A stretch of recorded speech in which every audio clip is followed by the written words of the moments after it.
compartiré algo de eso desde mi lugar, ¿no? Bueno, comparto pantalla. Era el cuadradito, ¿no? Sí. Y era que yo no los veía. Era con así. la flechita, sí, La sí. pestaña. Ok. A ver. Con la pestaña nos vas a ver. No sé, el otro día no los vi. De hecho, Bueno, ¿ustedes ven la pantalla? sí, sí, perfecto. Bueno, yo entonces no los veo. Pero bueno, no Bueno, pero hable, estamos importa, voy acá, hablando. estamos Ustedes, siguiéndote, estamos escuchándote, estamos si, viéndote. si me llevo si me voy, Jorge me llamás porque no Por, me voy a por enterar. supuesto, ya te mandé un correo diciendo está reiniciando la máquina Lorena, así que te Ok. tengo al tanto. Bueno, dale. Bueno, arrancamos entonces, arranco.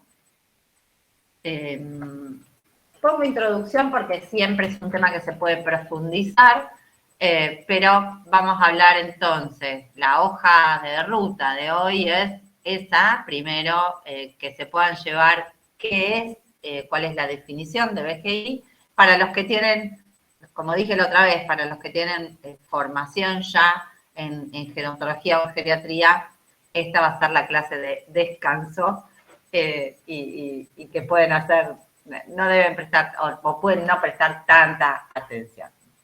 Vamos a identificar los objetivos que tiene la BGI, a reconocer, como les dije recién, las 4 esferas que se evalúan, los aspectos más importantes, algunas de las herramientas específicas disponibles, contarles un poco la importancia de la BGI y reconocer su utilidad aplicada. Esto es lo que quisiéramos dejar del encuentro de hoy. ¿Quién es Marjorie Warren? Creo que la otra vez también se los introduje y les conté que era una enfermera y que era la madre de las unidades de valoración geriátrica integral. No voy a repetir lo que dije la vez pasada, pero lo retomo porque me parece que es un personaje muy, muy importante en la gerontología y quienes hacen gerontología deben saber, por lo menos que les suene, que algo tuvo que ver con las unidades de evaluación.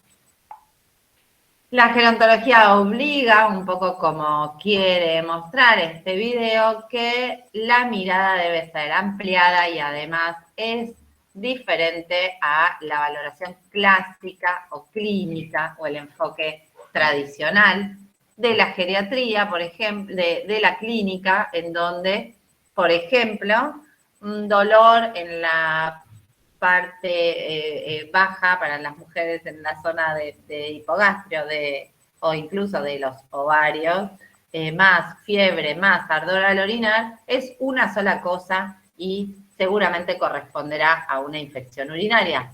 Pero en gerontología no aparecen los problemas tan dirigidos como causa-efecto. En general aparecen los problemas de salud que identificados corresponden a múltiples causas. Por ejemplo, en el caso del ejemplo de infecciones urinarias, una caída puede ser la expresión de una infección urinaria, un síndrome confusional puede ser la expresión de una infección urinaria, la inestabilidad, los mareos, la febrícula o no, y también algunos síntomas más inespecíficos. ¿Qué quiere decir o qué quiere mostrar esto? Es que en geriatría, sobre todo en personas frágiles, cuyo concepto, el concepto de fragilidad también hicimos una mínima introducción la vez pasada, las presentaciones de las patologías pueden ser de modo más atípico. En este sentido es que el modo en que se presentan los problemas de salud en la consulta se denominan como fenómeno del iceberg, donde lo que se ve es el problema, pero debajo están las múltiples causas, que es el desafío del reconocimiento. A ver, volvamos a esta presentación y en donde una persona inestable o que tuvo una caída puede ser la expresión de una arritmia, de infecciones en general, de problemas neurológicos, endocrinológicos, incluso también ambientales y sociales. Tal es así que insistimos tanto los gerontólogos y los geriatras en no minimizar las caídas, no relativizarlas. Y esa es la diferencia del enfoque cuando la persona que se cayó va a ver directamente al traumatólogo en lugar de pasar por algún clínico con alguna competencia gerontológica o directamente, o mucho mejor, si tuviese la alarma de ir a ver a un geriatra o un gerontólogo, ¿no?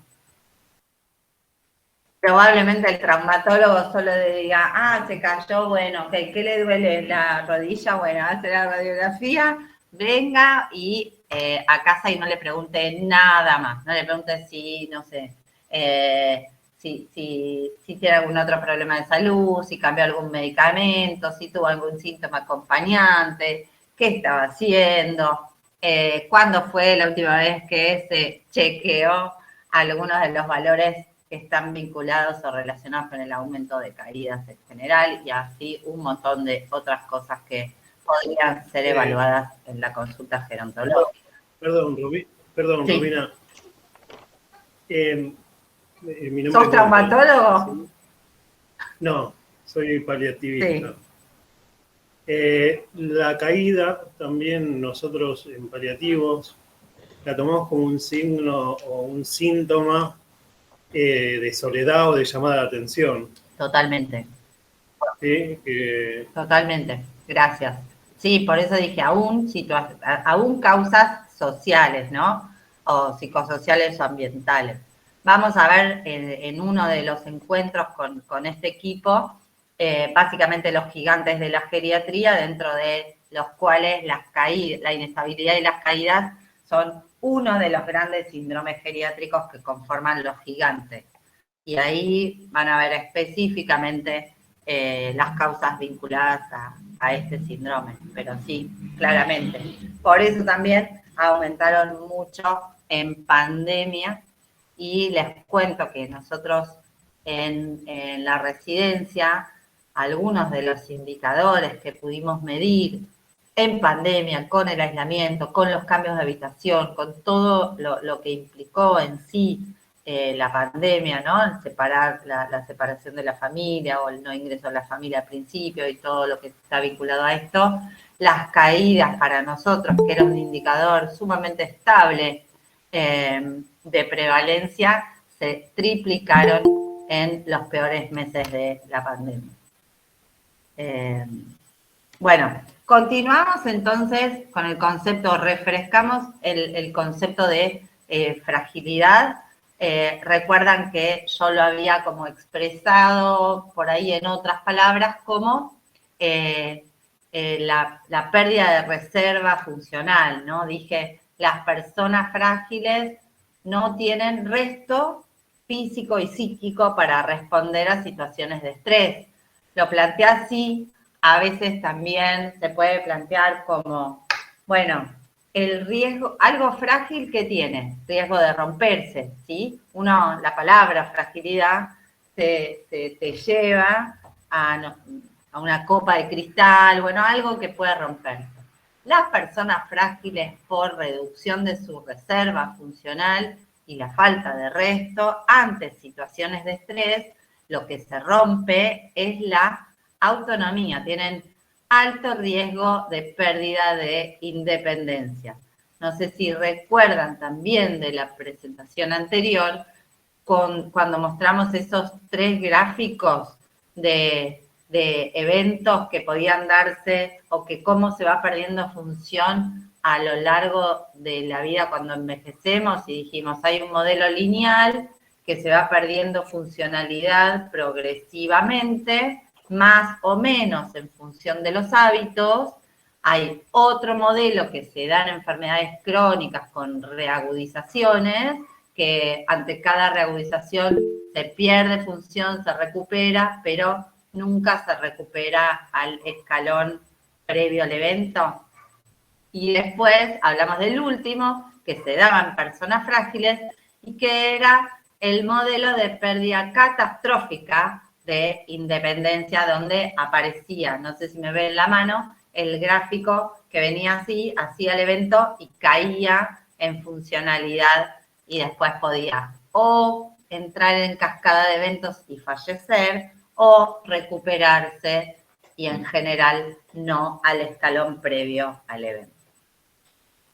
Puede ser el resultado de una serie de enfermedades claramente, de condiciones médicas a las que han sobrevivido y han quedado con discapacidad o necesidad de apoyo y que en general muestran o están asociados a, vinculados o relacionados también a los hábitos, a lo nutricional y a los eventos agudos que ha sufrido, agudos clínicos o eventos sociales que han sufrido a lo largo de la vida, ¿sí? Hablamos del riesgo de romperse de las personas frágiles. Para mí es muy importante poder transmitirles que no es lo mismo tener una discapacidad que ser frágil, y tampoco es lo mismo que alguien tenga muchas enfermedades juntas, concepto vinculado a la definición de comorbilidad. Alguien puede bien tener las tres cosas, tener dos o tener una sola. En general se confunden estos términos y por eso este gráfico me parece que es clarísimo, ¿no? Alguien puede tener 4, 5, 6 patologías, pero todavía tener buenos hábitos, buena red social y no entrar en los criterios de fragilidad. Y lo mismo con discapacidad, ¿no? Alguien puede tener una discapacidad y no necesariamente es una persona con criterios de fragilidad. Hasta acá, introducción de BGI, fragilidad, fenómeno del iceberg. Recuerden, ese es el modo en que en general se presentan los grandes síndromes geriátricos o los problemas de salud en personas muy añosas. Y hablamos de las características de presentación de las enfermedades.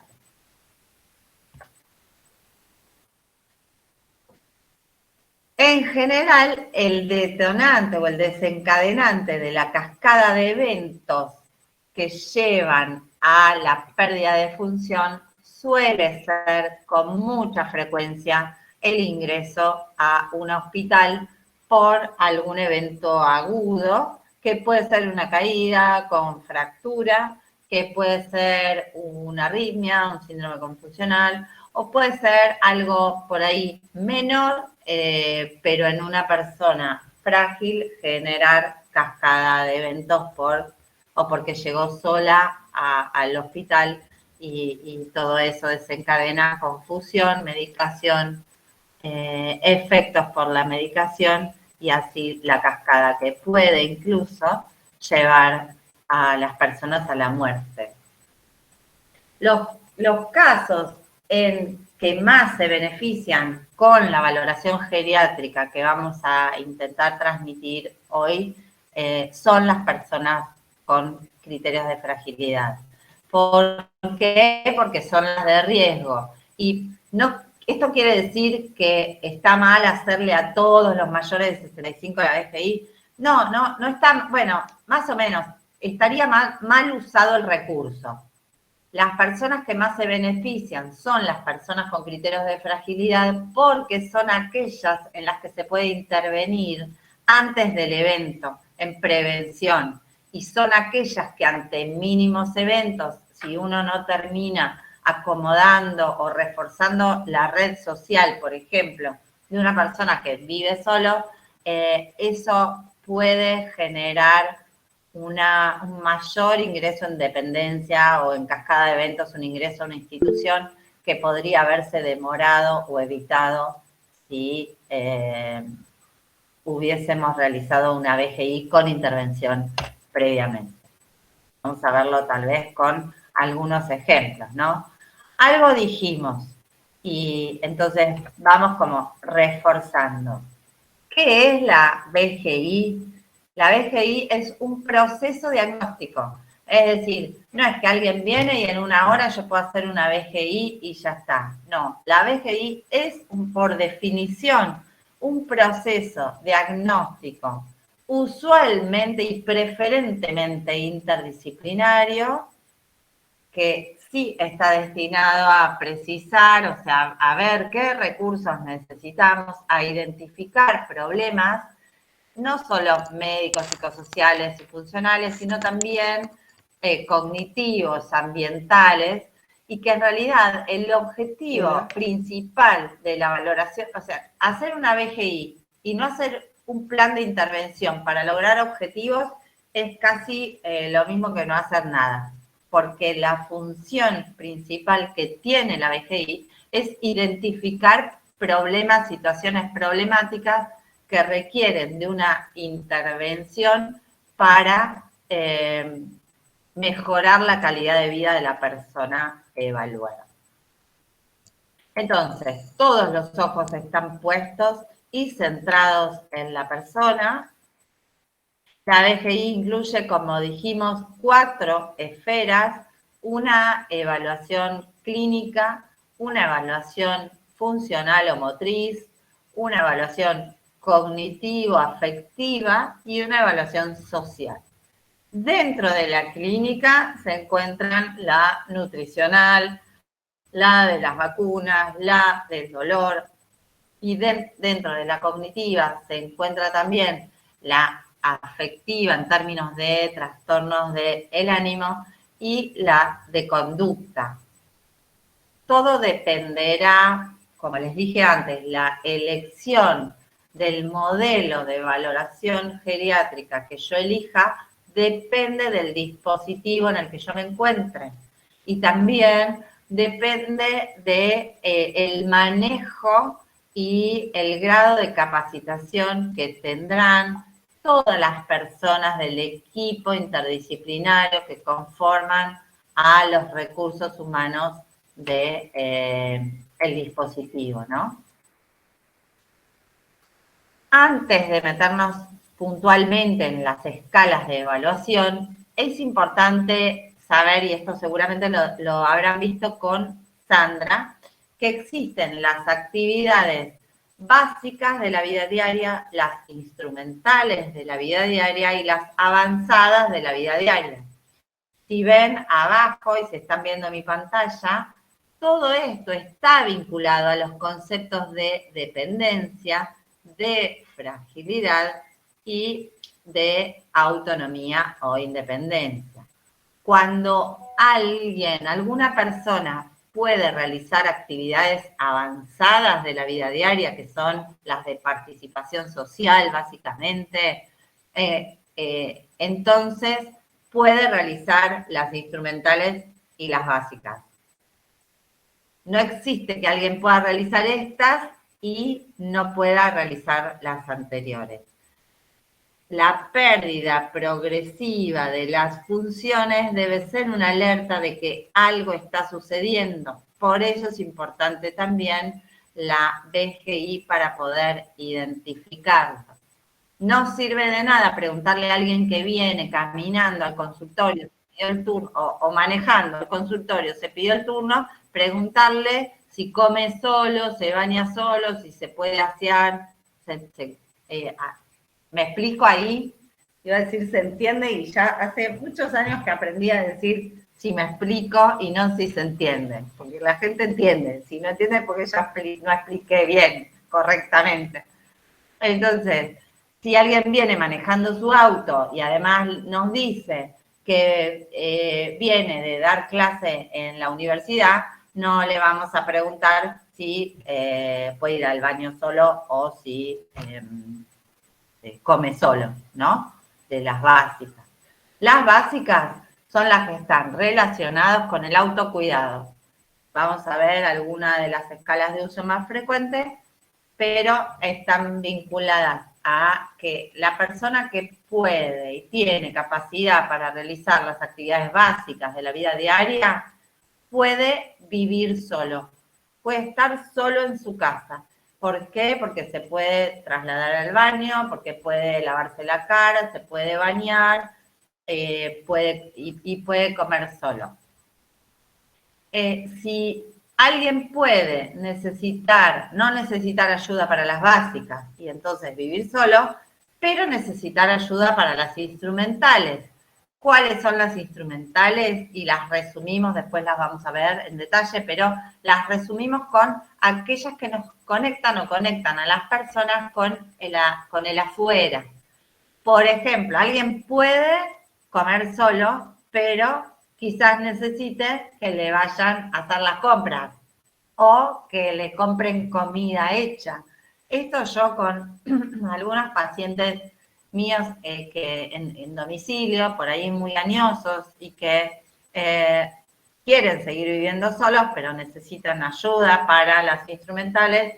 Una cuestión muy frecuente es que, por ejemplo, se les gestionen viandas y entonces ya no tenga que salir a comprar, porque en realidad no puede salir a comprar, o que le compren la medicación y se la acerquen y ahí después la persona sí puede autogestionarse la toma de los medicamentos. Y entonces en el afuera están el hacer las compras, están el manejo de medicación, el uso de transporte público o el uso de transporte en general. Vamos a ver que es todo aquello que vincule entonces a la persona con el afuera. Incluso determinar si necesita ayuda para básicas o para instrumentales permite gestionar correctamente las horas de cuidador y las tareas que ese cuidador debe realizar. O sea que también para gestionar recursos humanos, por ejemplo, en dispositivos domiciliarios, sirven objetivamente las escalas que utiliza la BGI.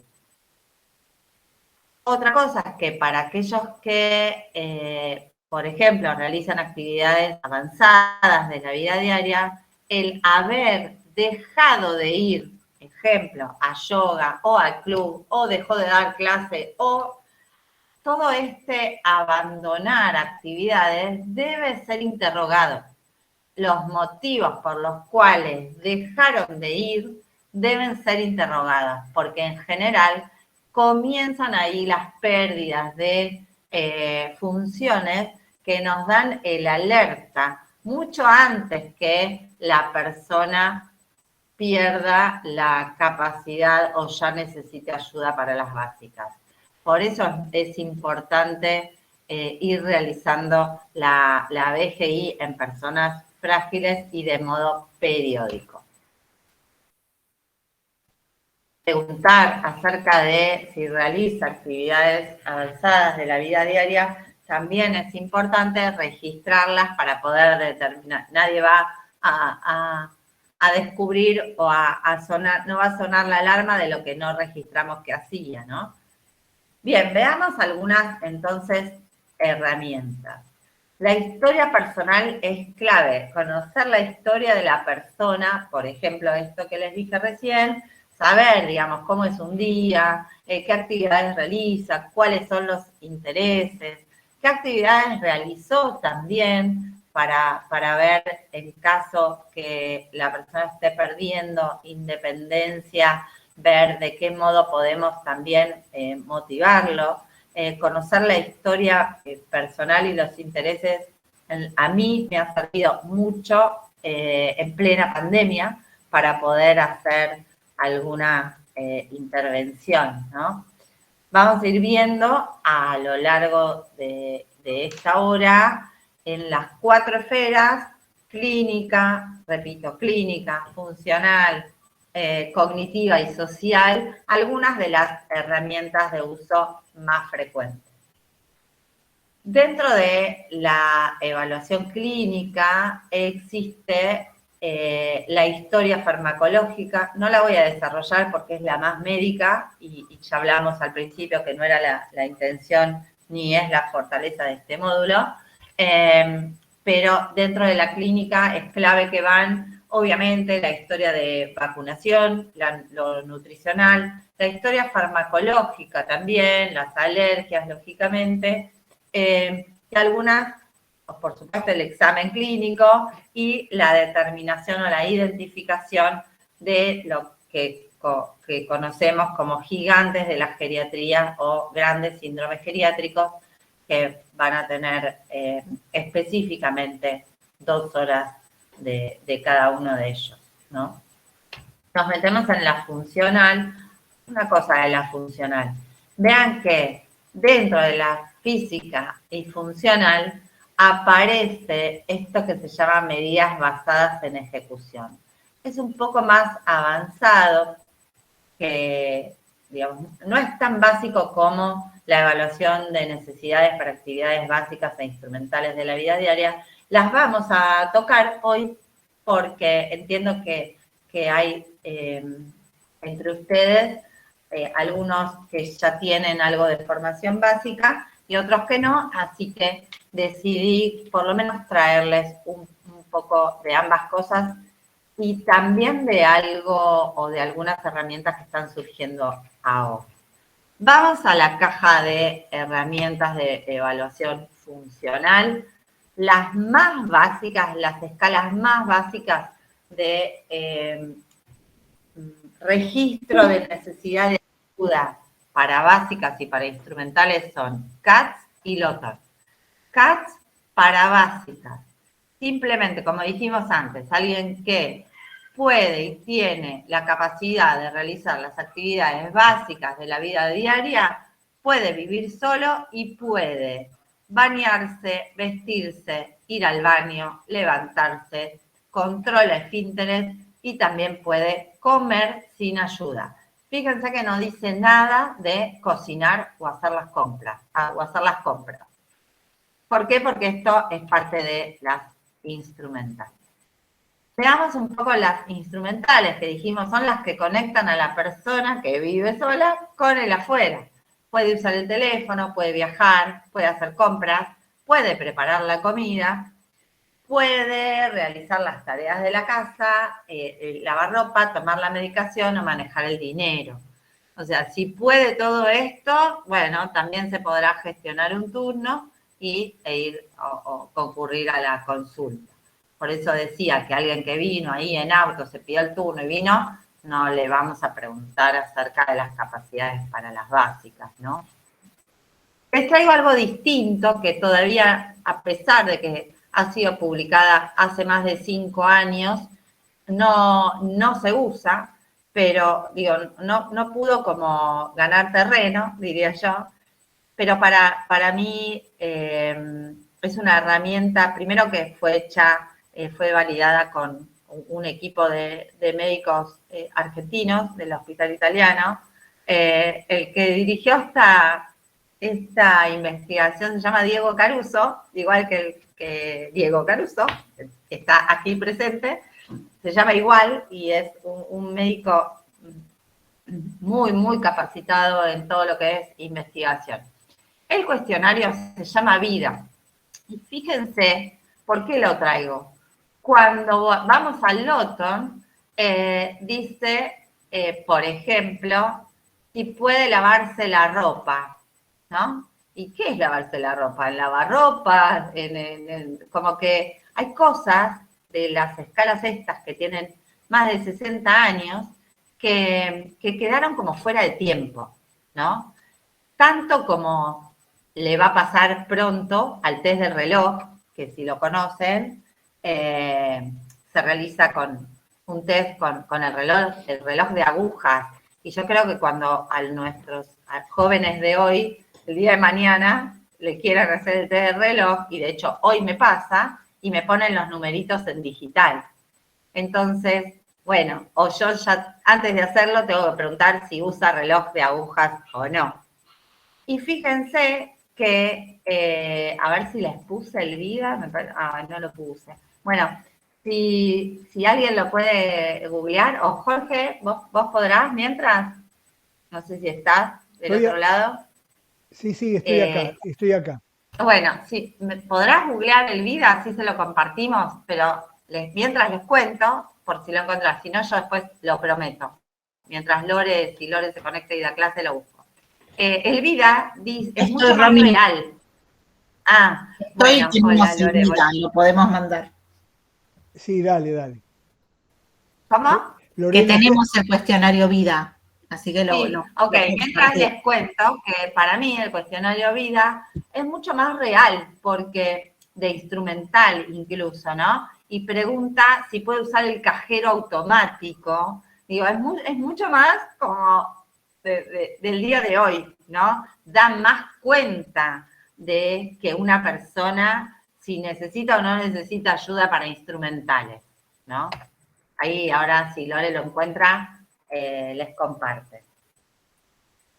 Por eso dije, el CATS y el Loton lo usa todo el mundo. Y de hecho en las publicaciones aparecen CATS y Loton. También aparece el Bartel, que mide lo mismo que Loton, un poco más desglosado. Que después lo vamos a ver. La triple prueba es un test fácil, simple, que se realiza en el consultorio y que nos brinda mucha información. No es una escala que dé puntaje y sea objetiva, pero sí...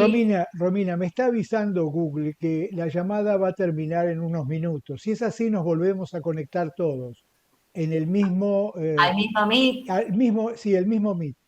Y si no, estamos conectados vía WhatsApp, pero me acaban de comunicar eso, yo no entiendo, ahora estoy arreglando ese tema. Bueno, vos mandame un WhatsApp porque yo por ahí me quedo hablando sola. No te preocupes. Bueno, volvamos a la triple prueba, ¿no? Bueno, fíjense, las tres cosas que piden es a la persona que tome un lápiz, que escriba algo o que realice alguna actividad fina con la mano. Después se le pide que ponga sus dos manos sobre la cabeza. Y después se le realiza el levántate y anda, que es un test que también brinda mucha información y que después vamos a ver cómo se realiza, pero el paciente se pone en 2 sillas más o menos a 3 metros, se le pide que se levante sin usar el apoyabrazos, luego que camine esos 3 metros, gira, vuelve y se vuelve a sentar. En esta triple prueba sabemos si puede abrocharse los botones, si puede afeitarse, si alguien se puede lavar la cabeza, si alguien tiene fuerza para levantarse de una silla. Vamos a ver que hay un test también, que por ahí alguno lo vio en alguna publicidad, en un suplemento nutricional, que si alguien puede levantarse sin usar apoyabrazos, bueno, digamos que está como con fuerza muscular. Y en general hay otra prueba que es el levantarse, sentarse. Si logra hacerlo 5 veces, diría o sería indicador de que no tiene riesgo de caídas, y si no logra llegar a 3, es uno de los test fáciles que se realizan para identificar riesgo de caídas, por ejemplo. Entonces, una triple prueba brinda un montón de información que nos ayudan a tener una idea de la funcionalidad de la persona. Este es el levántate y anda, lo que les dije, una persona que se levanta sin apoyabrazos, camina, giro completo y vuelve a sentarse. Existe el test de levántate y anda minutado, donde a partir del punto de corte, si tarda más segundos que el punto de corte, también es un indicador de riesgo de caída. No los quiero marear con pruebas, sí les muestro algunas. Estas son parte de lo que les dije, las pruebas funcionales de medidas basadas en la ejecución. Esto es más lindo por ahí verlo con video, pero básicamente las tres pruebas de este combo de test funcionales miden equilibrio, donde se le pide a la persona que se pare con los pies juntos y que cierre los ojos. Si no tambalea, se le pide que coloque los pies en tándem, como acá, o si no tambalea, se termina sensibilizando aún más la prueba, poniendo un pie delante del otro, tipo pan y queso, y acá tienen cómo puntúa. También estos test son una manera objetiva de identificar el riesgo de caídas por trastorno del equilibrio y marcha, o también de identificar cuando uno vuelve a evaluar después de un plan de rehabilitación, por ejemplo, y de fuerza y equilibrio, medir también o objetivar también la mejora que pudo haber tenido la persona o la respuesta al tratamiento, ¿no? Al tratamiento rehabilitador. Luego existen otras escalas que miden riesgo de úlceras por presión o escaras para los no médicos, y lo mismo, están dentro de la BGI. Ahora, no tiene sentido realizarle una evaluación de riesgo de úlceras por presión al señor que vino caminando o que vino manejando su auto. Por eso es que, vuelvo a resaltar, que el modelo de BGI que se utilice en cada dispositivo depende del tipo de dispositivo y del tipo de población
Disculpen, esto es nuevo, no entiendo.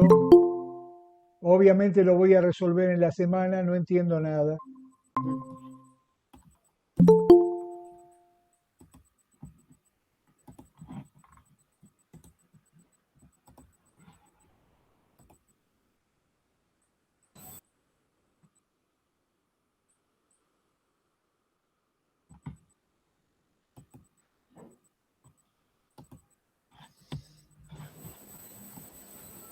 Hola. Hola.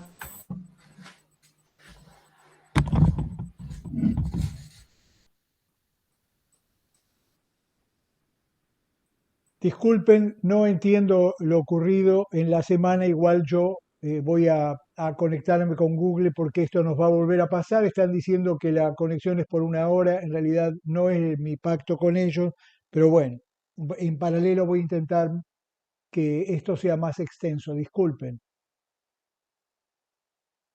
Y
Jorge, hola. sí, sí, Lorena.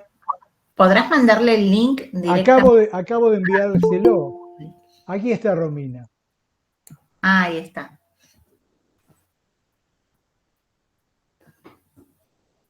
Hola, Romy, te vemos. Me río porque digo, ¿qué es eso? Yo le puse lo mismo, con el Jorge. código, me dice, nos conectamos por todo este OBIN, no sé qué. Yo, Claro, esto debe claro, ser claro. algo tecnológico que no conozco. Bueno, ha cambiado la regla que teníamos hasta ahora en medio de la clase. Así que será motivo de que los cañones apunten a quien corresponda. A Tania le llegó esto de México avisando, a mí me avisaron así. Bueno, adelante, Romina, disculpen, por favor. Bueno, retomo. Vamos a retomar el ritmo. ¿Alguna pregunta? O voy muy rápido, mezclo las cosas, que te digo demasiada info. No, no, no, a mí, Díganme. no, no, no, no. Pero bueno, opinen. Voy. Bueno, me interrumpen cualquier cosa. Vamos de nuevo. Retomamos entonces ahí en lo que era evaluación de riesgo de úlceras por presión y por qué no hay una BGI modelo o estipulada, ¿sí? Hasta ahí alguna introducción de lo que sería la evaluación clínica que no profundizamos, la evaluación funcional de la que dimos mucha información, y nos metemos un poquito a hablar de evaluación cognitivo, afectivo y de la conducta, de las escalas de uso más frecuentes, Mini-Mental, seguro todos la escucharon, la han escuchado, algunos además la deben haber hecho y otros la deben haber visto. Mini-Mental hay distintas versiones, una versión larga, una versión corta. Ninguna de estas escalas es diagnóstico. Lo refuerzo. Nada de esto es diagnóstico. Son parte de un proceso de evaluación. Un Mini-Mental alterado no es diagnóstico de demencia. Sí, lo que estaría marcando es un déficit en el cumplimiento de estas escalas que miden, entre otras cosas, orientación, atención, cálculo, algunas funciones cognitivas superiores y algo de lo visoespacial. Vuelvo sobre lo cognitivo específicamente. Yo traje el Mini-Mental, pero hay un montón de otros test, algunos más simples de screening. Pueden llegar a encontrar el MoCA, el Mini-Cog, el Pfeiffer. Hay muchas escalas que se utilizan dentro de la evaluación cognitiva. El Addenbrooks es un poquito más profunda y ninguna de estas implica una evaluación neurocognitiva o neuropsicológica profunda de las que se realizan para reforzar, orientar el diagnóstico de demencia. Esto no tiene nada que ver con eso, ¿sí? Nos metemos también para dejarles algo de evaluación de la conducta.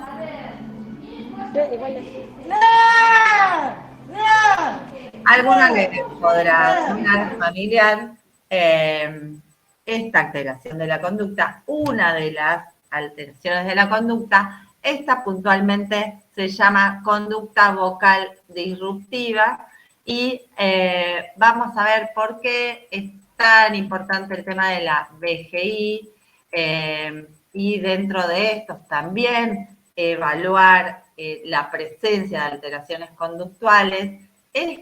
Puntualmente esta escala se llama NPI y de alguna manera evalúa la presencia de alteraciones de la conducta y la frecuencia y gravedad con la que aparecen. Dentro de esta escala evalúa presencia de delirios, alucinaciones, agitación, depresión, ansiedad, euforia, apatía, desinhibición, irritabilidad, conducta motora y la que les dije recién, que es una conducta vocal disruptiva. Pueden encontrar en una página que se llama Hipocampo, con H, todo un montón de escalas, un montón. Digo esto porque tal vez les queda como el nombre de alguna escala que yo les nombré y ahí la pueden ir a buscar y van a encontrarla, por lo menos las clásicas. El cuestionario vida no lo van a encontrar ahí.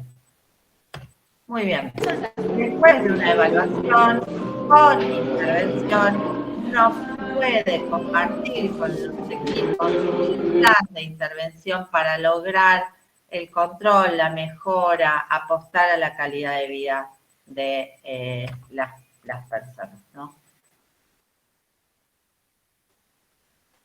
¿Qué pasa con la evaluación social? Y por ahí es la que incluye también la evaluación de sobrecarga del cuidador, por ejemplo, o detección de alertas para poder intervenir también en intervenciones de descarga o encontrar alarmas, luces rojas de burnout en los cuidadores, sea familiares o los cuidadores formales.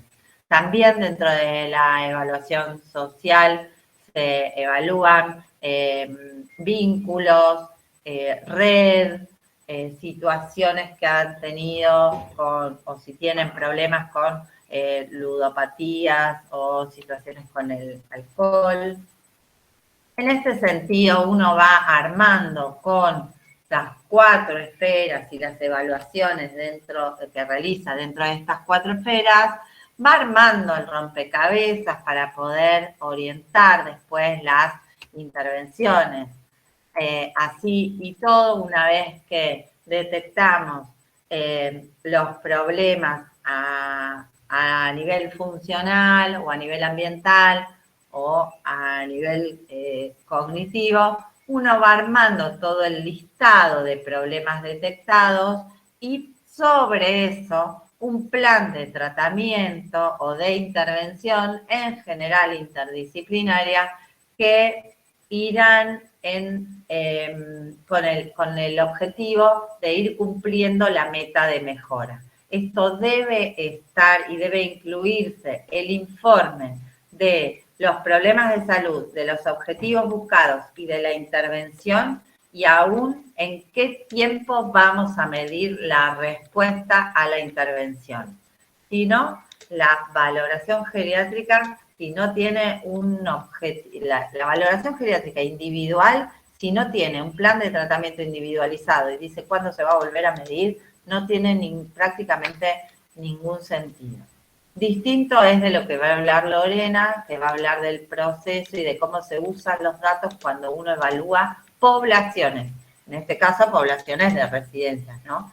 Y tiene datos que permiten tomar algunas decisiones.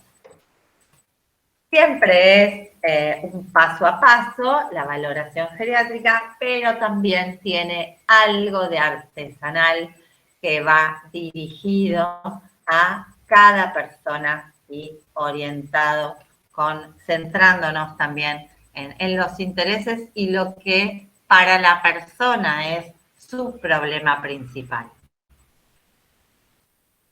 Y bien, ahora pasaba yo a las preguntas.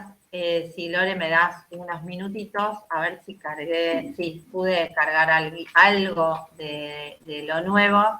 No los quiero marear, así que solo se los voy a nombrar y les voy a decir por qué o de dónde surge este test, que es un test de los que están apareciendo actualmente, es el test de Alusti, y de algún modo lo que viene a querer sortear, todavía estamos evaluando, el test de Alusti, es que todas las escalas de evaluación funcional, o por ejemplo, ese combo de 3 escalas de equilibrio, marcha y fuerza, no puede realizarse a las personas con dependencia severa, ni tampoco con deterioro cognitivo moderado a severo. Se supone que el test de Alusti, como tiene también 2 versiones, corta y larga, se puede adaptar a los distintos grados de deterioro cognitivo y funcional, y de algún modo permitiría unificar y homogeneizar el modo de evaluación, sobre todo en residencias donde la población es tan heterogénea en términos de funcionalidad y cognición. A ver si sale el video. Son 3 minutitos.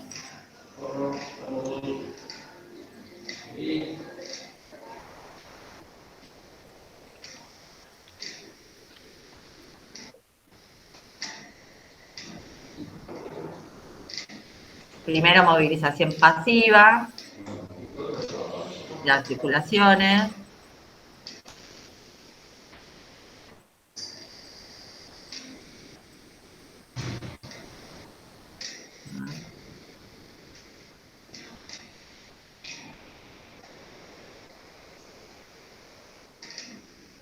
Miembros superiores y miembros inferiores. Perdón, lo voy a adelantar porque igual lo pueden encontrar. Esto sí está libre en internet.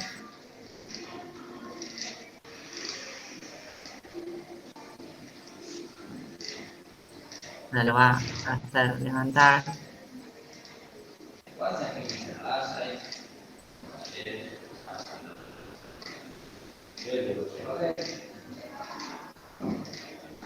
Fíjense que la señora tiene un deterioro severo.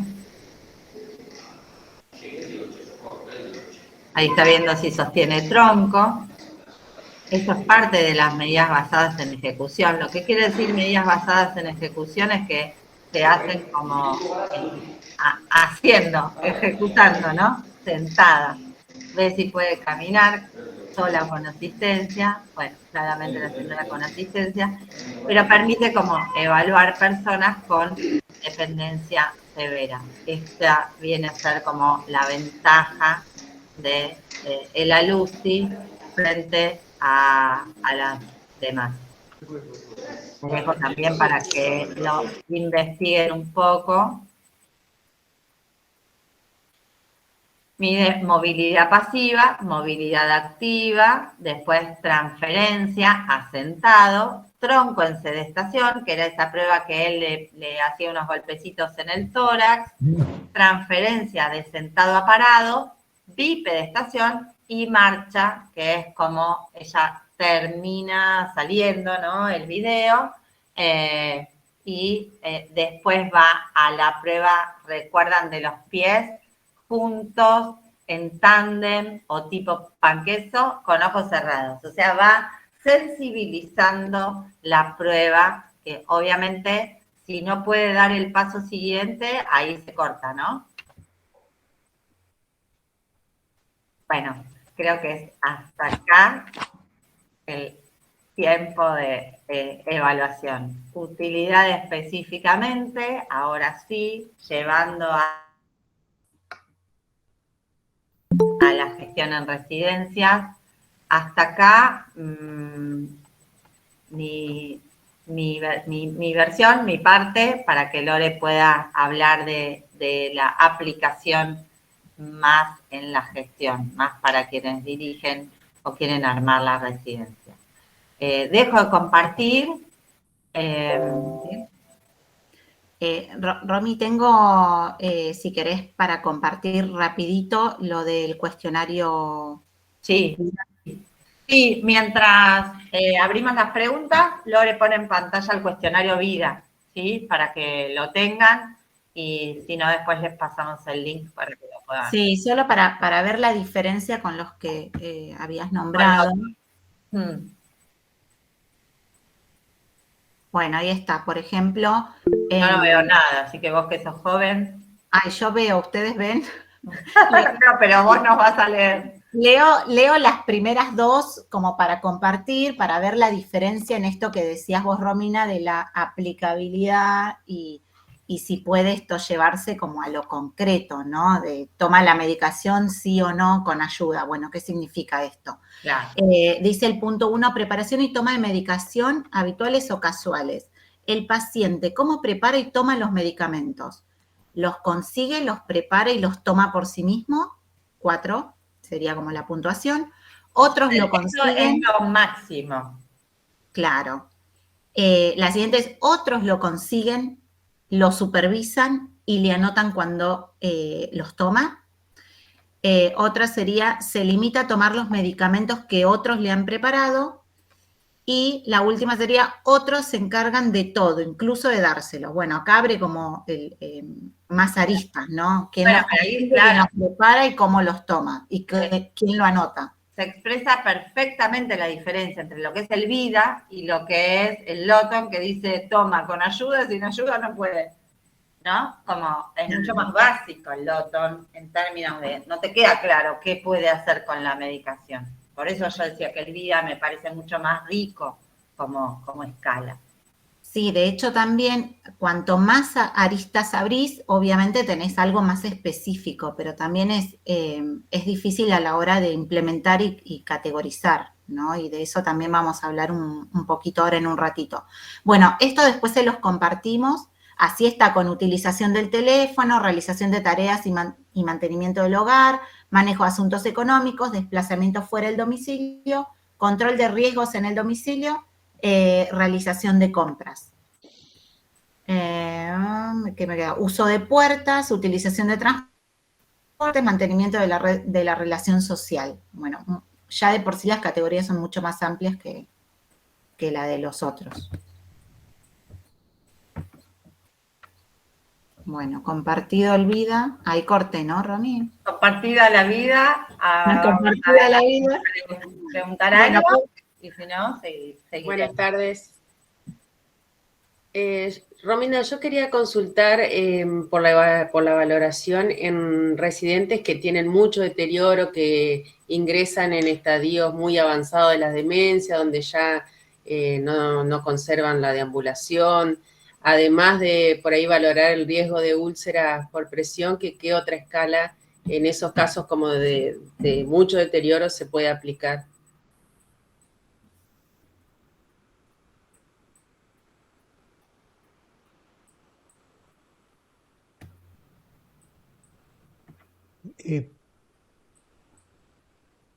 ¿Se fue o yo? Se congeló, O yo se estoy congeló viendo los- Romina. Se congeló Rubina. Bueno, Sí, a ver sí. si ahora se conecta. Igual la aplicación en personas con un deterioro avanzado, prácticamente podés hacer obviamente algunas escalas. Hay otras que no vas a poder realizar, por ejemplo, un mini mental Claro, sí. o no se va a poder realizar, pero se aplican todas las que se pueden. Porque cuanto vos más datos tenés, mejor vas a poder hacer este proceso o iniciar este proceso. También se dificulta mucho cuando la persona no tiene la capacidad de comunicarse, por el motivo que sea. Muchas veces vos se lo haces a la persona, hola, Romy, no se escucha.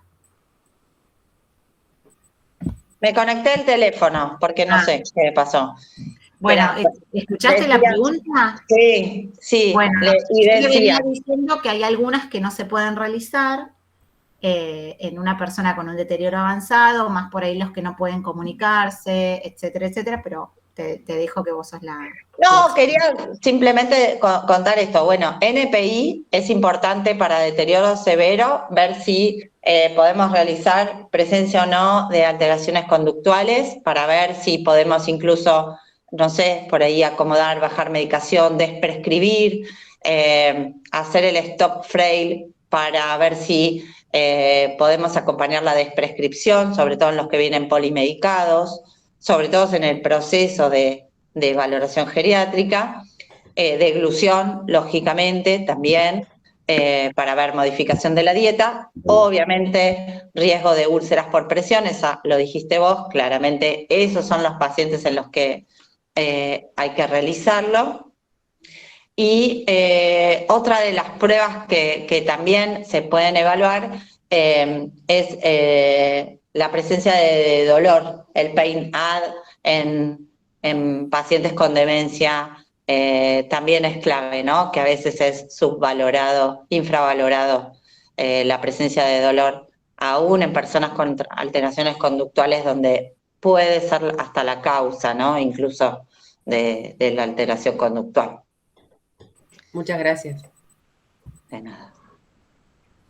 ¿Quieren que pasemos a la otra etapa y después de última retomamos con preguntas genéricas? Así pueden tener algo, porque me parece que la aplicabilidad de la BGI en evaluación de poblaciones está buenísima, la parte de Lore, y estoy como Jorge, Sí. quiero sacar tiempo. Voy compartiendo, igual, obviamente, las preguntas que aparezcan las iremos contestando. A ver. Acá.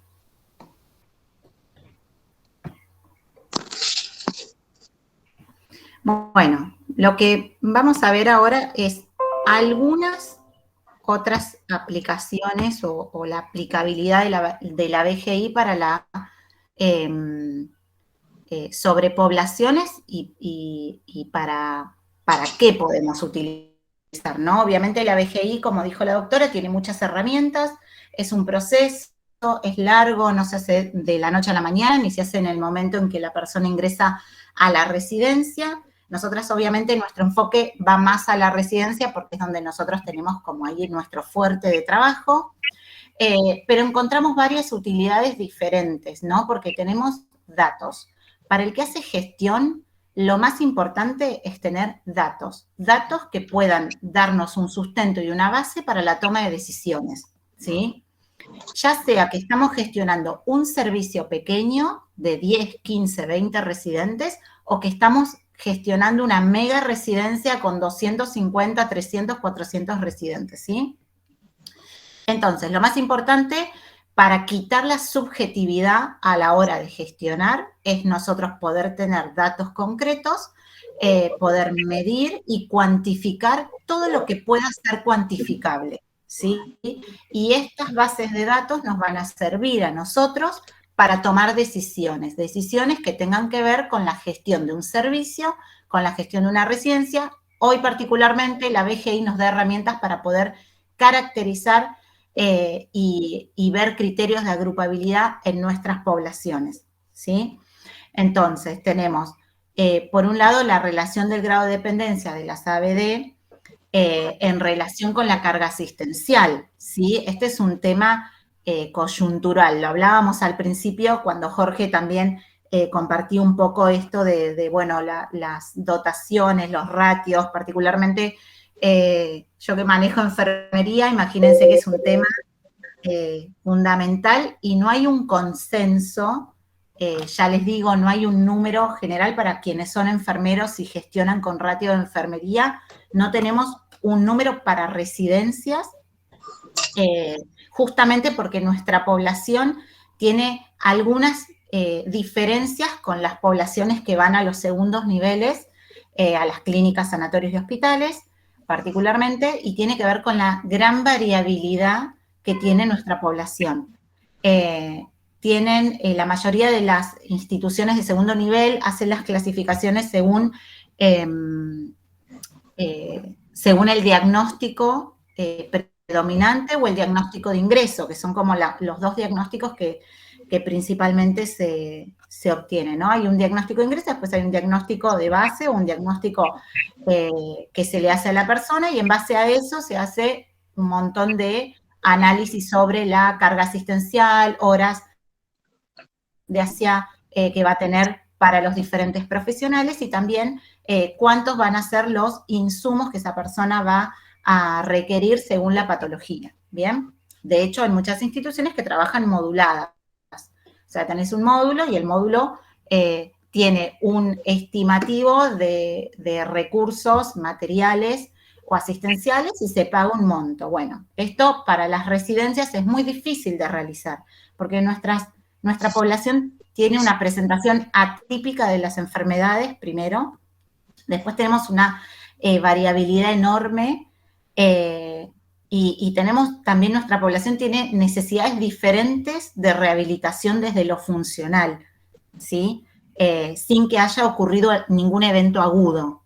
Entonces, estas variables van a hacer que sea muy difícil para nosotros poder realizar la agrupabilidad y determinar cuál es la carga asistencial que requieren y obviamente con esto todo lo que tiene que ver con costos, uso de recursos materiales y demás. Entonces, con las herramientas que tenemos, nosotros lo que tratamos es un poco con la experiencia de cada uno, la residencia que tiene y los recursos que maneja, poder justificar, según el grado de dependencia para esa ABD, un poco la carga asistencial que requieren, ¿sí? Como decía una de las compañeras recién, para alguien que viene con dependencia total, postrado, con dependiente para todo, claramente va a tener un requerimiento asistencial diferente a alguien que maneja cierto grado de dependencia. Y también, ¿cuál es la diferencia? Que es algo que lo habrán visto, entre una persona que tiene un deterioro cognitivo severo o una demencia avanzada y desde lo funcional está conservado, pero obviamente la carga asistencial hemos visto nosotros en residencias que es altísima, porque esta persona requiere asistencia para absolutamente todo, aunque desde lo funcional está muy conservado, ¿sí? Así que ahora les voy a mostrar algunos ejemplos de algunas cosas que hacemos con los datos que tenemos, por ejemplo, en las actividades de la vida diaria, puntualmente las básicas. Si nosotros tenemos una medición o cortes, hacemos cortes cada 6 meses, 3 meses de Bartel o CATS y tenemos datos concretos para poder trabajar, podemos ver la agrupabilidad, los requerimientos que tiene nuestra población y también ver un poco el movimiento que nuestra población va a hacer en el paso del tiempo, ¿sí? Obviamente nuestra población además es una población muy cambiante porque es una población que tiene una mortalidad alta. Entonces, también buscamos conocer las características de las personas para poder gestionar el personal en cada sector según los criterios de agrupabilidad que tengamos, ¿sí?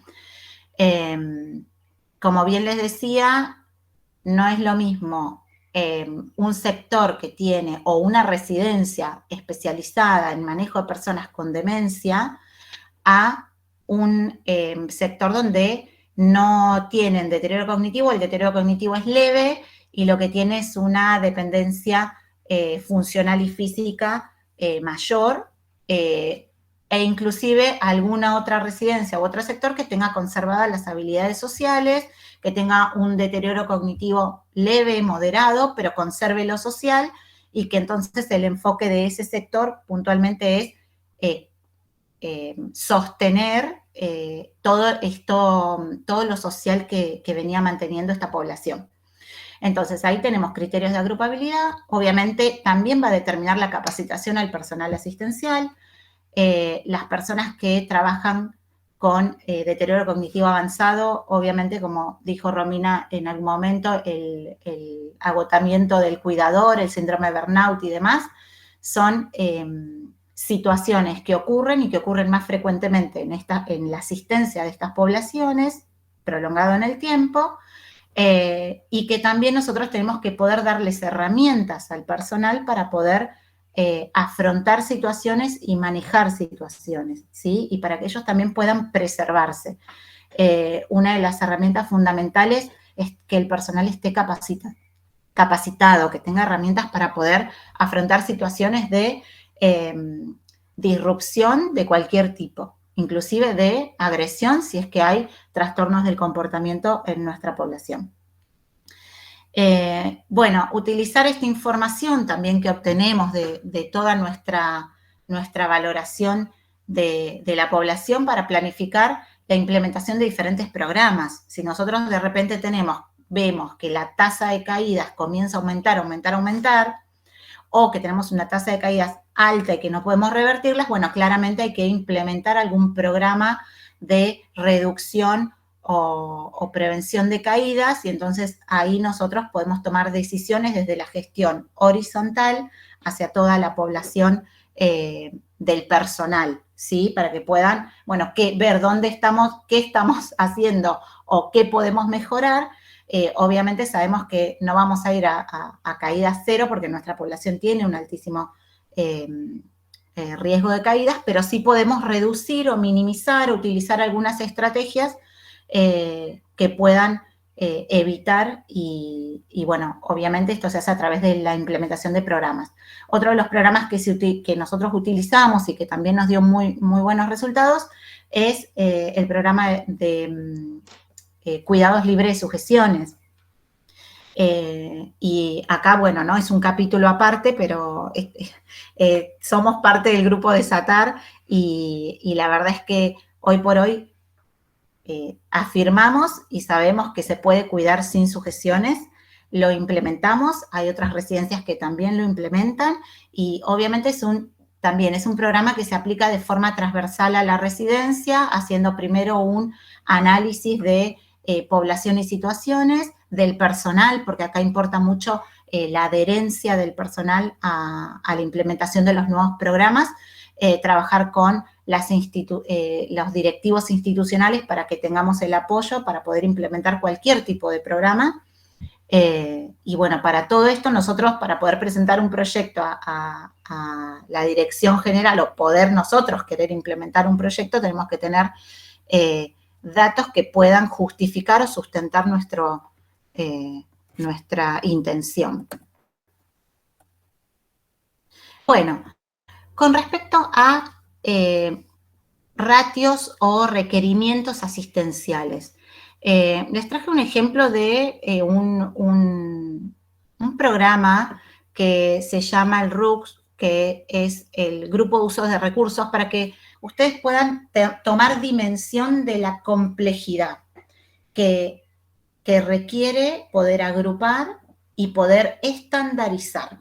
Porque nosotros subjetivamente podemos decir, yo tengo años de enfermería, años haciendo asistencial, hasta hace nada hacía asistencial en el hospital municipal, donde todavía trabajo, pero bueno, me fui por la licencia de mi bebé.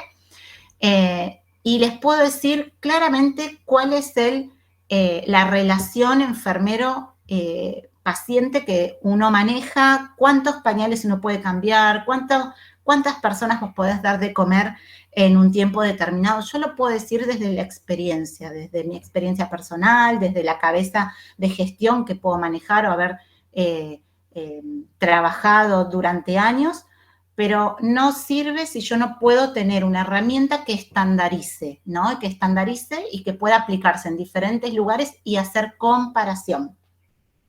Para esto se intentó buscar diferentes herramientas que puedan aplicarse. Muy difícil, les traje esta en particular para que tomen dimensión de lo que estamos hablando.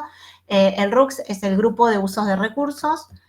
Obviamente lo que busca hacer esta herramienta es mejorar la distribución de los recursos que tiene una institución para mejorar la gestión interna de los servicios, obviamente, de los centros. El RUCS se creó en 1985, está el RUCS 1, el RUCS 2, el RUCS 3, el 3 reversionado y demás, porque todo el tiempo se fue revisando y ajustando, mejorando. Bueno, obviamente con la aplicabilidad uno puede ir viendo qué debe mejorar. Pero partimos de 7 grupos de uso de recursos. Esto lo que busca hacer es tomar criterios, agrupar a las personas mayores en grupos y asignarle a cada uno de estos grupos un costo relativo diario para atender a una persona, ¿sí? Básicamente es eso. Entonces yo busco estandarizar el costo que tiene tanto de recurso material como tiene de recurso humano. Empezamos en el RUCS 1 que tenía 7 grupos, el RUCS 2 tenía 16 grupos y después fue evolucionando, revisándose hasta 44 grupos que tenía el RUCS 3 y el RUCS 3 revisado, reversionado, tiene 35 grupos. 35 grupos que lo que me está diciendo es que yo para poder agrupar tengo que tener 35 lugares o disponibilidades físicas para ubicar a los residentes según el grupo. Tengo que tener también la cantidad suficiente porque cada grupo va a tener un equipo de atención y asistencia, ¿sí? Porque si decimos que lo que estamos buscando es ver cuál es el requerimiento que tiene uno de esos grupos para estandarizarlo, tengo que tener 30, para poder dar respuesta a 35 grupos, lo que se hace muy difícil en la realidad y de poder concretar.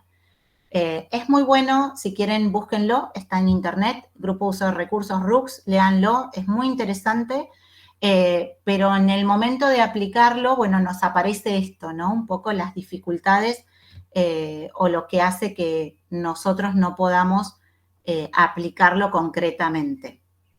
Entonces, sí podemos tomar algunos de los criterios de agrupabilidad, como pueden ser, obviamente, el grado de dependencia, acá lo tengo, acá el índice de discapacidad o grado de dependencia.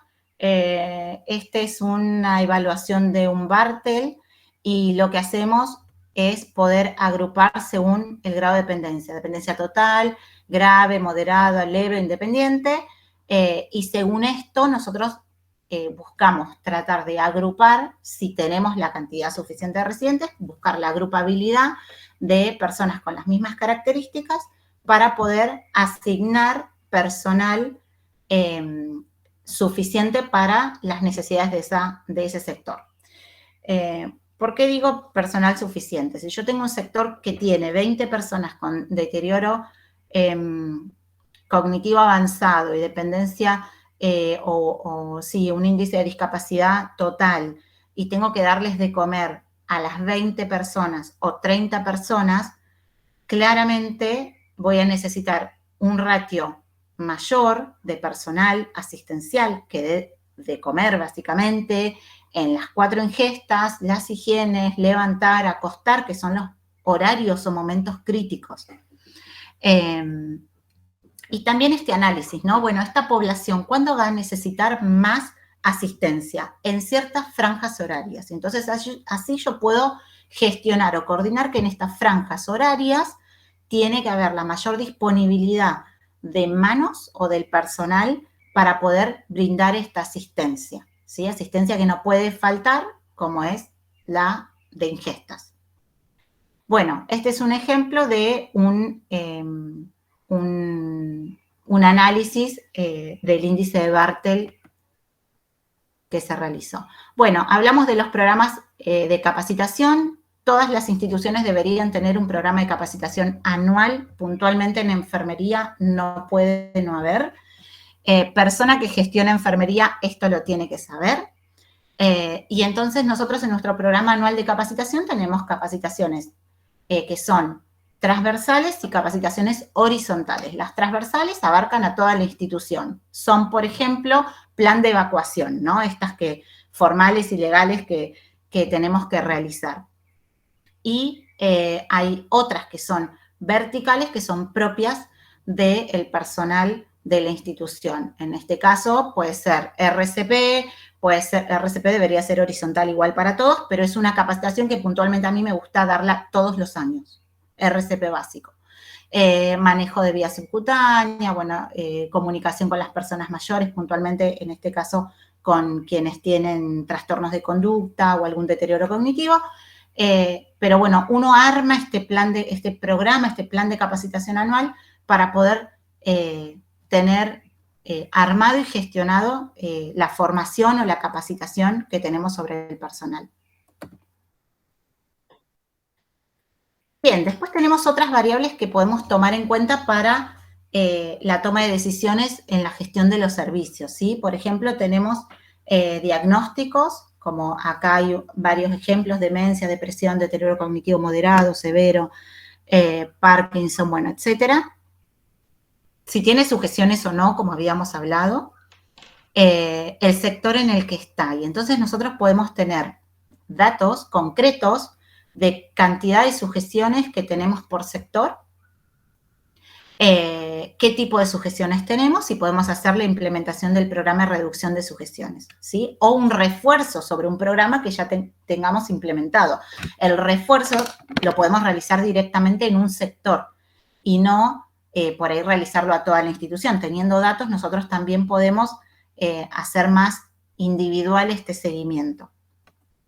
No sé si tengo acá algo de UPPs que les pueda mostrar, no.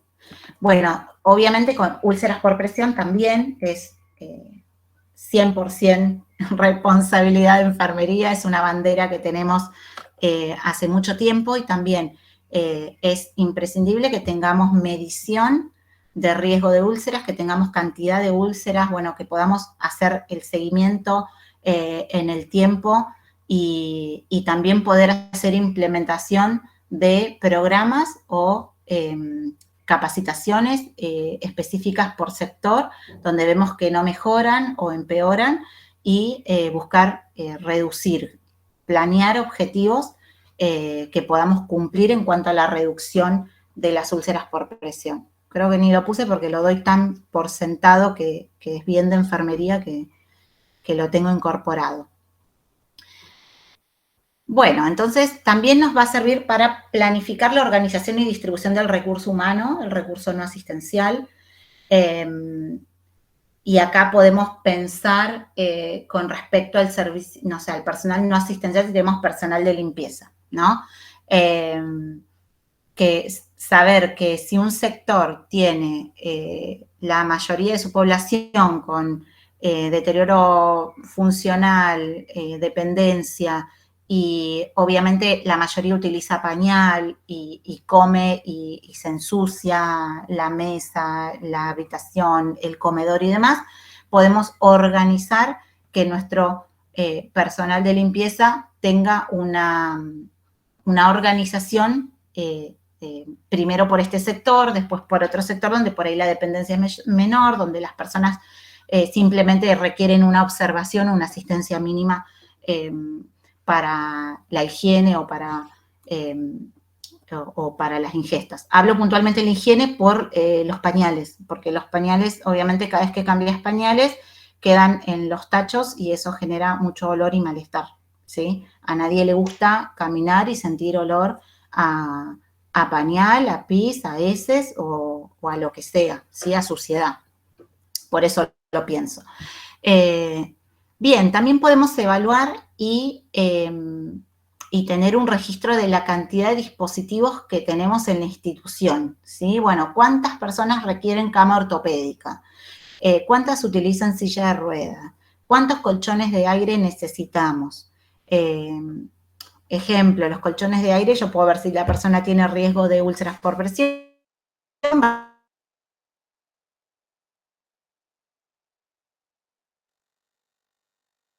Romina. Se hace cargo Se está cortando, con Lorena. esto, tener un estimativo que justifique las... Se está cortando tu comunicación, de manera que reitera la última parte. Breve. A ver. Bueno, a ver, ahí me escuchan. ¿Lo de colchones? Dale. ¿Me escuchás, Jorge? Sí, sí. Bien, lo de colchones como ejemplo. Si nosotros tenemos datos concretos de evaluación de riesgo de úlceras por presión, podemos justificar la compra de colchones de aire o el pedido a las obras sociales o prepagas, ¿sí? Y no comprar por comprar, porque muchas veces se compra, sí, compro 30, compro 60, compro, y la verdad es que hacer una buena gestión es también hacer un uso adecuado de los recursos que tiene la institución, ¿sí? Recursos materiales y recursos humanos también. También el seguimiento y trazabilidad de insumos, ¿sí? Y la justificación del consumo. Ahora les muestro un grafiquito de ejemplo. Obviamente, de contrarreferencia de la población y su relación con la variabilidad de costos. La población no varió en el último año, no cambió el número, pero yo tengo un incremento en la utilización de pañales o en la compra de, no sé, los pañitos fáciles o esos pañitos que se usan para el baño o los insumos de X, ¿no? Que se utilizan para higiene. ¿Cómo lo puedo justificar? Bueno, teniendo una referencia y una contrarreferencia de una evaluación de mi población. Si yo la medí el año pasado y vuelvo a medir este año, no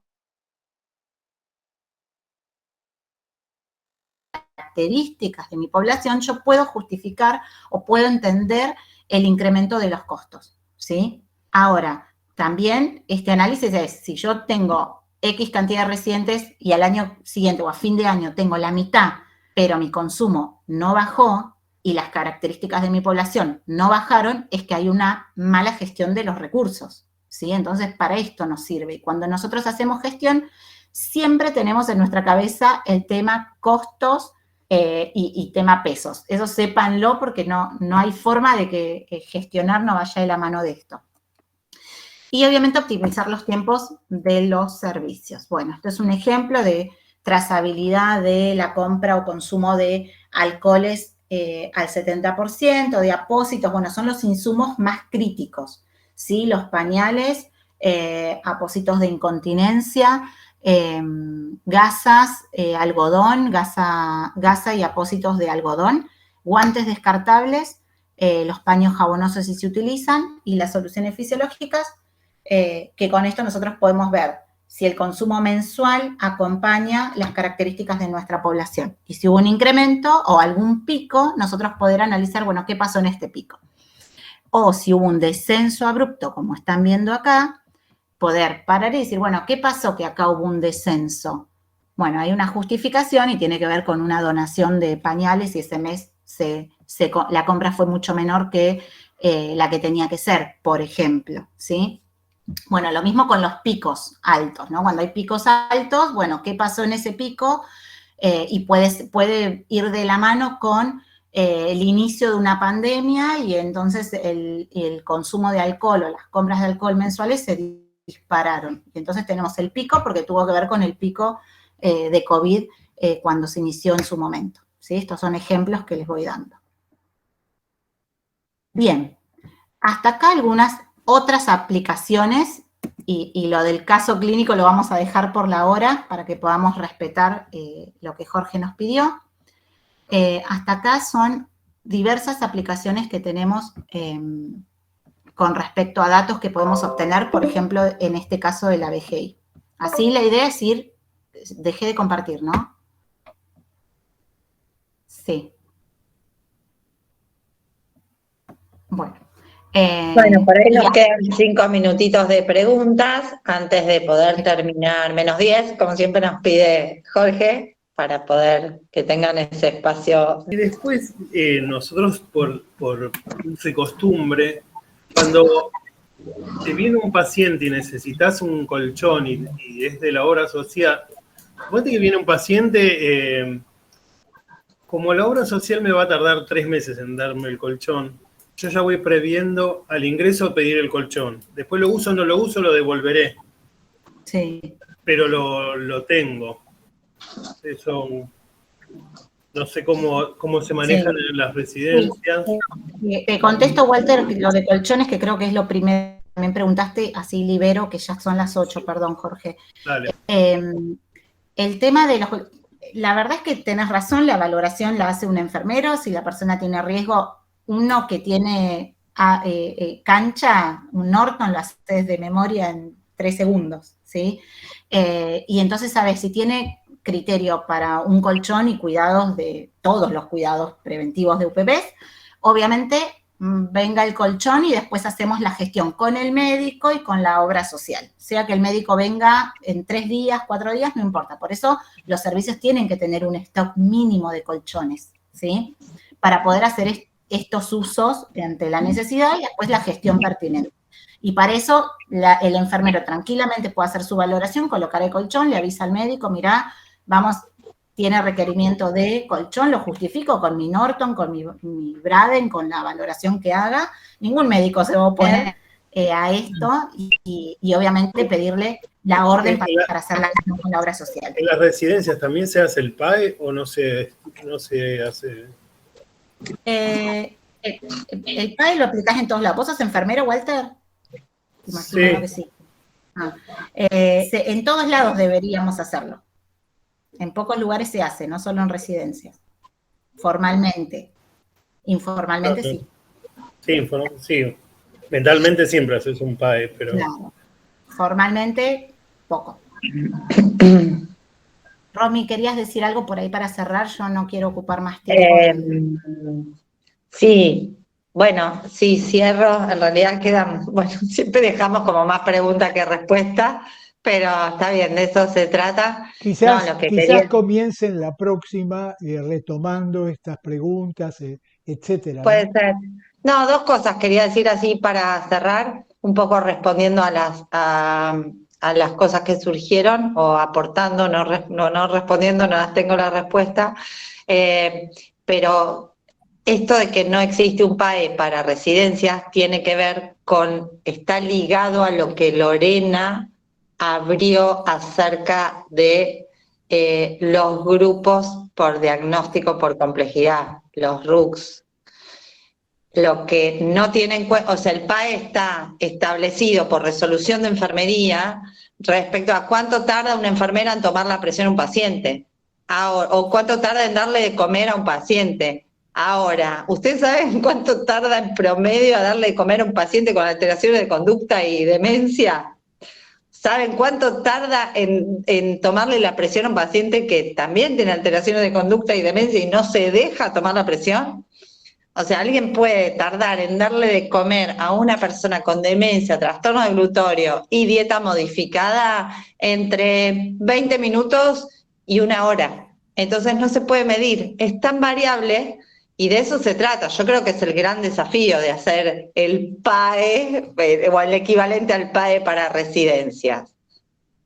Eso es lo que quería decir por un lado. Y por otro lado, cuando surgió lo de las camas, y con esto cierro, es que, obvio, no podés ir comprando una cama atrás de cada residente que va a entrar, pero sí, si uno tiene datos y va viendo cómo se va modificando su población a lo largo del tiempo, tiene una idea de la proporción de camas comunes que debe tener y la proporción de camas ortopédicas que debe tener de mínima. Eso quería decir, que en realidad está todo relacionado. Todo lo que dijo Lorena, cómo es importante tener los datos, que a veces uno no le presta la importancia que realmente tiene tener datos poblacionales. Muy bien. Romina, Lorena, muchísimas gracias. Saben que de alguna forma hay un profesor cascarrabia que está pidiendo ingresar ya y ya quiere empezar su clase y esas cosas. 20 y 15 nos estamos volviendo a conectar. La dificultad con Meet está resuelta. Fue un problema de interpretación. Nuestras llamadas están siendo abonadas por el que suscribe, de manera que reclamé y se aclaró todo. De manera que no se preocupen, volvemos a estar conectados con este último. Igual en la semana voy a certificar cómo conectarnos, etcétera. Disculpen la interrupción. Bueno, Sandra Riquelme que es enfermera, está diciendo muchas gracias, está aplaudiendo, etcétera. Gracias. No, Bueno, gracias a gracias a ustedes. todos. Perdón que no, nos pasamos. Si hay preguntas, las seguimos la clase que viene. Yo me conecto también y dejo mi correo por si alguno tiene alguna duda puntual o necesita que hacérnosla llegar, ¿sí? Gracias, Jorge. La clase de hoy Gracias, está Jorge. grabada en su totalidad. La clase de Romina del jueves pasado la encuentran en nuestro WhatsApp. No la pude colgar aún en el equipo porque debo hacer, sí colgué mi clase y veo que tiene alguna dificultad porque es indirecta, así que esto la semana que viene está resuelto. Apagamos nuestras cámaras, Gracias apagamos a nuestro todos. audio. Gracias, Nada, gracias Romina. buenas noches. Bravo. Lore, adiós. Hasta luego. 20 y 15 nos volvemos a ver.